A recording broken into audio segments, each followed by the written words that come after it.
പ്രിയ സഹോദരങ്ങളെ, ഇന്നത്തെ സുവിശേഷം വിശുദ്ധ ലൂക്കാട് സുവിശേഷം 15-ാം അധ്യായം 11 മുതലുള്ള തിരുവചനങ്ങളാണ്. ധൂർത്തപുത്രന്റെ ഉപമയാണ് ഇന്ന് നമ്മൾ ശ്രവിക്കാൻ പോകുന്നത്.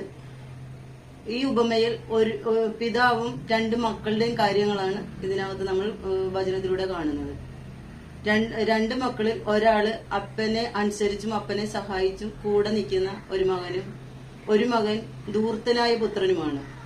ആ ധൂർത്തപുത്രൻ പിതാവിനോട് സ്വത്ത് ഭാഗം വെച്ച് വാങ്ങിച്ച് അവൻ ദൂര സ്ഥലത്ത് പോയി ആ സ്വത്ത് മൊത്തം ധൂർത്തടിച്ച് അവൻ ആഘോഷിച്ച് ആ സ്വത്തെല്ലാം തീർന്നു കഴിയുമ്പോൾ ഇവന് പന്നിക്ക് കൊടുക്കുന്ന ഭക്ഷണം പോലും കിട്ടാൻ വഴിയില്ലാതാകും. അങ്ങനെ അവൻ അവിടെ നിന്നുകൊണ്ട് തന്റെ പിതാവിനെ ഓർക്കുവാണ്. തന്റെ പിതാവിന്റെ ഭവനത്തിൽ എത്രയോ ദാസന്മാർ സുഭിക്ഷിതമായി കഴിയുന്നു, എനിക്കോ ഇവിടെ ഭക്ഷണം പോലും ഇല്ലാതെ ഞാൻ അലഞ്ഞു തിരിഞ്ഞു നടക്കുന്നു എന്നോർത്തപ്പോൾ ധൂർത്തനായ ആ മകന് മാനസാന്തരം ഉണ്ടായി. അപ്പന്റെ അടുത്ത് വന്ന് ക്ഷമ പറഞ്ഞ് അപ്പന്റെ അടുത്ത് വരാം എന്നാഗ്രഹിച്ച് ഓടി വരുന്നു. വരുന്നത് കാണുമ്പോൾ തന്നെ അപ്പൻ ആ മകനെ ചേർത്ത് പിടിച്ച് കെട്ടിപ്പിടിച്ച് വിലയേറിയ വസ്ത്രങ്ങളും ചെരുപ്പുകളും അണിയിച്ച് കൊഴുത്ത കാളക്കുട്ടിയെ വിഭവസമൃദ്ധമായ ഊണും നൽകി അവർ സന്തോഷിക്കുന്നു. ഇത് കണ്ടുകൊണ്ട് മൂത്ത മകൻ വരുന്നു. മൂത്ത മകൻ അപ്പനോട് ചോദിക്കുകയാണ്, ഞാൻ എന്നും അപ്പനെ സഹായിച്ചിരുന്നിട്ടും അപ്പൻ ഇന്നുവരെ എനിക്ക് എന്നും തന്നില്ലല്ലോ, അതെന്താണെന്ന് ചോദിച്ചപ്പോൾ അപ്പൻ പറയുന്ന ഒരു കാര്യം, മൂത്ത മകനോട് പറയുന്നത്, മകനെ നീ എന്നും എന്നോടൊപ്പമുണ്ട്, എനിക്കുള്ളതെല്ലാം നിനക്കുള്ളതാണ്. പക്ഷെ നിന്റെ ഈ അനിയൻ മൃതനായിരുന്നു, എന്ന് വെച്ചാൽ മരിച്ചവനായിരുന്നു, ഇപ്പോൾ അവൻ ജീവിക്കുന്നു. എന്റെ പ്രിയ സഹോദരങ്ങളെ, നമ്മൾ തെറ്റ് ചെയ്ത് അകന്നു പോകുമ്പോൾ നമ്മളുടെ കൂടെ നടന്ന് നമ്മളെ ചേർത്ത് പിടിക്കുന്ന ഒരു സ്വർഗീയ പിതാവിനെയാണ് നമ്മളിവിടെ കാണുന്നത്. നമ്മൾ എത്രയധികം നമ്മളെ സ്നേഹിക്കുന്ന ആ പിതാവിനെ നമ്മൾ എന്നും ഓർക്കണം സഹോദരങ്ങളെ. നമുക്ക് വേണ്ടി എന്നും അധ്വാനിച്ചുകൊണ്ടിരിക്കുകയാണ് സ്വർഗീയ പിതാവ്.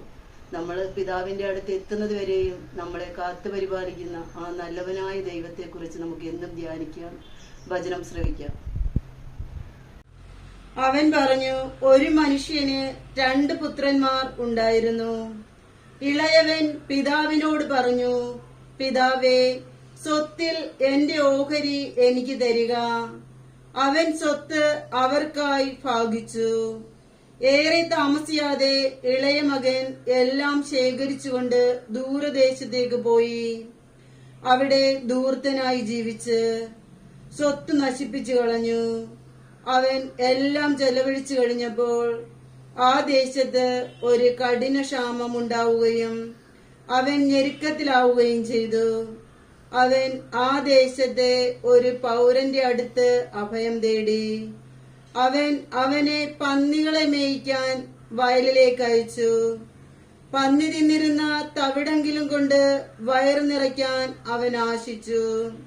പക്ഷേ ആരും അവന് കൊടുത്തില്ല. അപ്പോൾ അവന് സുബോധമുണ്ടായി. അവൻ പറഞ്ഞു, എന്റെ പിതാവിന്റെ എത്രയോ ദാസന്മാർ സുഭിക്ഷമായി ഭക്ഷണം കഴിക്കുന്നു, ഞാനോ ഇവിടെ വിശന്നു മരിക്കുന്നു. ഞാൻ എഴുന്നേറ്റ് എന്റെ പിതാവിന്റെ അടുത്തേക്ക് പോകും. ഞാൻ അവനോട് പറയും, പിതാവേ, സ്വർഗത്തിനെതിരായും നിന്റെ മുമ്പിലും ഞാൻ പാപം ചെയ്തു. നിന്റെ പുത്രൻ എന്ന് വിളിക്കപ്പെടാൻ ഞാൻ യോഗ്യനല്ല. നിന്റെ ദാസരിൽ ഒരുവനായി എന്നെ സ്വീകരിക്കണമേ. അവൻ എഴുന്നേറ്റ് പിതാവിന്റെ അടുത്തേക്ക് ചെന്നു. ദൂരെ വെച്ച് തന്നെ പിതാവ് അവനെ കണ്ടു. അവൻ മനസ്സലിഞ്ഞ് ഓടിച്ചെന്ന് അവനെ കെട്ടിപ്പിടിച്ച് ചുംബിച്ചു. മകൻ പറഞ്ഞു, പിതാവേ, സ്വർഗത്തിനെതിരായും നിന്റെ മുമ്പിലും ഞാൻ പാപം ചെയ്തു. നിന്റെ പുത്രൻ എന്ന് വിളിക്കപ്പെടാൻ ഞാൻ ഇനി യോഗ്യനല്ല. പിതാവാകട്ടെ തന്റെ ദാസരോട് പറഞ്ഞു, ഉടനെ മേൽത്തരം വസ്ത്രം കൊണ്ടുവന്ന് ഇവനെ ധരിപ്പിക്കുവിൻ. ഇവന്റെ കയ്യിൽ മോതിരവും കാലിൽ ചെരുപ്പും അണിയിക്കുവിൻ.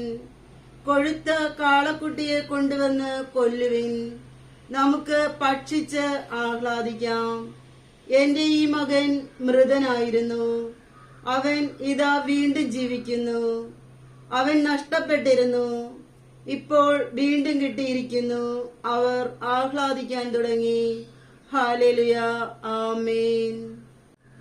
എന്റെ പ്രിയ സഹോദരങ്ങളെ, പിതാവായ ദൈവം നമ്മളെ എല്ലാവരെയും ഓരോ നിമിഷവും കാത്തുപരിപാലിക്കുകയും നമ്മളെ സുരക്ഷിതമായി ഈ ലോകത്തിൽ ജീവിക്കാൻ നമുക്ക് ഇടവരുത്തുകയും ചെയ്യട്ടെ എന്ന് പ്രാർത്ഥിക്കുകയും യാചിക്കുകയും ചെയ്യാം. നമുക്ക് എല്ലാവർക്കും നല്ലൊരു ദിവസം ആശംസിക്കുകയും എല്ലാവിധ സൗഭാഗ്യങ്ങളും എല്ലാവർക്കും ഉണ്ടാകട്ടെ എന്ന് പ്രാർത്ഥിച്ചുകൊണ്ട് പിതാവിനും പുത്രനും പരിശുദ്ധാത്മാവിനും സ്തുതിയായിരിക്കട്ടെ. ആമേൻ.